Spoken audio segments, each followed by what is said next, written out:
The government's repatriation efforts continue, bringing Filipinos back home as President Ferdinand R. Marcos Jr. personally meet over 300 newly repatriated Filipinos from the Middle East to the Philippines in this report.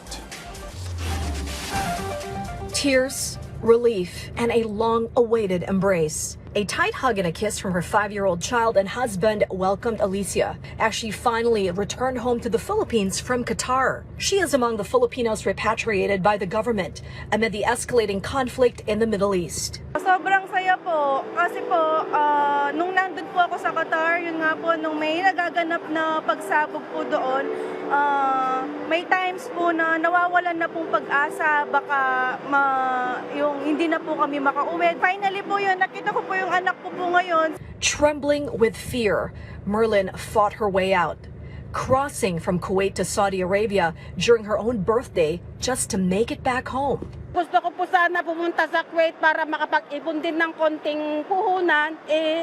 Ganun naman po ang gera naman na. Sabi ko, nag-decide ako, sinabi ko sa amo ko na baba. Sabi ko, uwi na ako, ihatid mo ako sa OWA. Sabi ko sa embassy, sa Philippine Embassy.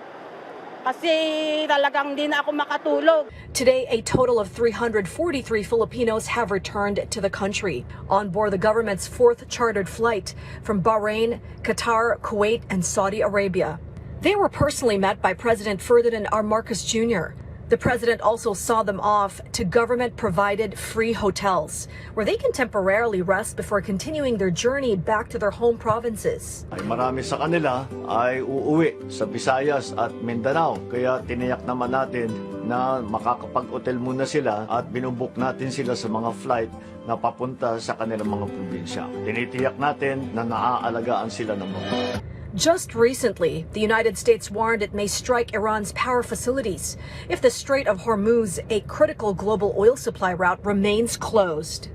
According to the Department of Migrant Workers, or DMW, the number of Filipinos seeking repatriation continues to rise. We are looking at around at least 1,200 to be repatriated in the coming days. The government assures financial aid, psychological support, free training, livelihood assistance, and other reintegration programs are ready for returning OFWs.